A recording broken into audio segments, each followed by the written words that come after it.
कल महबूबा मुफ्ती ने भी तस्लीम किया, और यही सही हकीकत यही है। क्यों, इससे कुछ नहीं निकलता। जो वो कहती थी हॉलो नारा जो उनका था कि मैं 100 साल जंग लड़ूंगी, आपने देखा 100 दिन भी नहीं वो चला सकी इसको।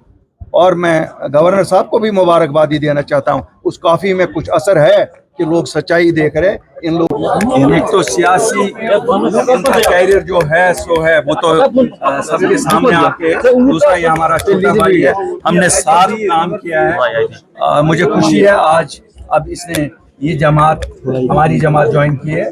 इंशाल्लाह मुझे लगता है एक साथ मिलके हम लोगों की बेहतर खिदमत कर सकेंगे। बकर साहब, जो देखा होगा मारा गया है, सो क्या कहेंगे आप? देखिए, मैं अपनी मुल्क की सिक्योरिटी फोर्सेस को मुबारकबादी देता हूँ कि उन्होंने ये हथियारे जो पहलगाम के हथियारे थे उनको मार गिराया है।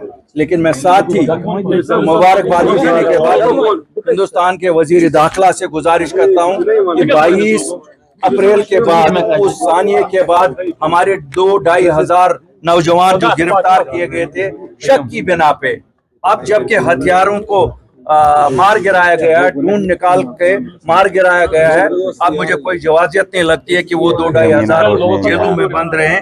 चाहे उनको जम्मू कश्मीर की जेलों में रखा गया है या मुल्क के दूसरी जेलों में भी है। उम्मीद है कि इसी पार्लियामेंट सेशन में वो ऐलान करेंगे जो शक की बिना पे बंद थे उनको सबको रिहा किया जाएगा। कल जो है अच्छी बात है, इसमें कोई बुरी बात नहीं है। उन्होंने जो कल कहा है वो उसमें कोई बुरी बात नहीं है। ये तो मैं बहिश्ते मुसलमान कहता हूँ, हम में भी तो ये बड़ा जायज़ है कि अगर यतीम को कोई, ऑर्फन्स को कोई करे तो ये बड़ी अच्छी बात है। बकर साहब, कश्मीर के जो एमपीज़ ने पार्लियामेंट में स्पीच की है, देखिए मैं आपको बताऊं, मैं मुबारकबादी देना चाहता हूं, चाहे वो हमारी जमात से नहीं है, लेकिन जिस तरह से उन्होंने लोगों के उमंगों की तर्जुमानी की, अगर वो किसी सच पे कायम रहे तो मुझे लगता है लोग बेहतर हालत में रहेंगे।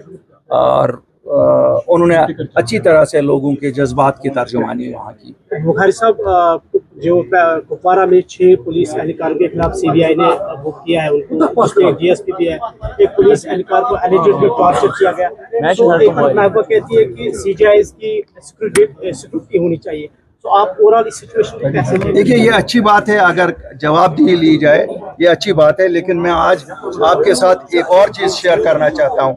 हमें खुशी है जो मिशन हमने 8 मार्च 2020 को शुरू किया था, एक एक करके आप देखते हैं वो सो कॉल्ड PhD जो लोगों को बेवकूफ़ बनाने के लिए बनाई गई थी, जिनको ये लोगों को कहा गया था हम 370 और 35 की वापसी के लिए इसको बना रहे, वो दरअसल कहीं ना कहीं अपने चेहरे छुपाने की कोशिश कर रहे थे कि जो उन्होंने लोगों के तई पिछले 74 साल में किया है।